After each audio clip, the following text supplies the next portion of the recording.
युती तुटण्याचं कारण हे वरतून, आणि वरतून म्हणजे आम्हाला जी माहिती मिळाली ते फक्त आणि फक्त प्रदेश अध्यक्ष भाजपचे रवींद्र चव्हाण साहेबांमुळे.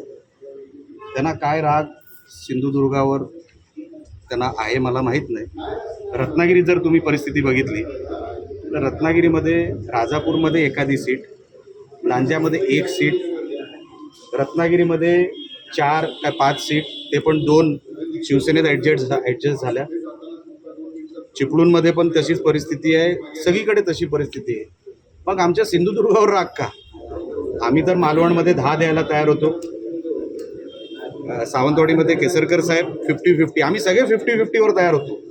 कणकवलीमध्ये 1-2 सीट तुम्हाला लढवावे लागतील हे जर आम्हाला राणेसाहेब सांगून आम्हाला ठेवलं होतं, पण 1-2 सीट पण नाही. फोटोही काढले गेले, माझे काढले असते समजू शकतो, सन्मान्य शिंदे साहेबांचे काढले, तिथे आम्हाला दुखलं. तरी आम्ही बोललो राणेसाहेब जे डिसिजन घेतील आम्हाला ते मान्य आहे. राणेसाहेबांनी डिसिजन घेतलं की आता तुम्ही थांबू नका, कारण का हे काय कुठे इंटरेस्टेड दिसत नाही आणि तुमचे दिवस हे वाया जातात. मग आम्ही स्वबळासाठी आम्ही मैदानात उतरलो, तर असं दिसलं की प्रदेश अध्यक्ष एवढं मोठं पद तुमच्याकडे आहे आणि तुम्ही 3-3 दिवस सिंधुदुर्गात बसता. ते कशासाठी बसले तुम्हाला शेवटच्या टप्प्यात सांगेल काय ठरलं त्यांचं त्या बैठकीमध्ये. आम्ही सन्मान्य बावनकुळे साहेबांचं काम भारतीय जनता पक्षात बघितलं, आम्ही सन्मान्य चंद्रकांत दादा पाटलांचं काम भारतीय जनता पक्षात बघितलं.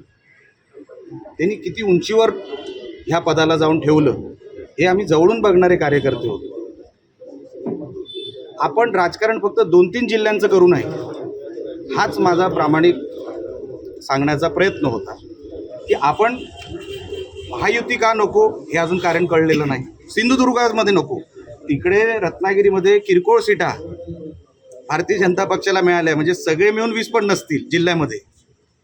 तिकडे 1-1 नगरपालिकेमध्ये तुम्ही 1 सीट घेता, 2 सीट घेता. इथे आम्ही 50-50चा फॉर्म्युला ठेवला. मग तुम्हाला का नको होता हे सन्मान्य रवींद्र चव्हाण साहेबच सांगू शकतील, कारण का सगळे डिसिजन ते घेत होते जे आम्हाला ह्या बाजूला कळलं. म्हणून मी बोललो की हा राग आहे का सिंधुदुर्गावर.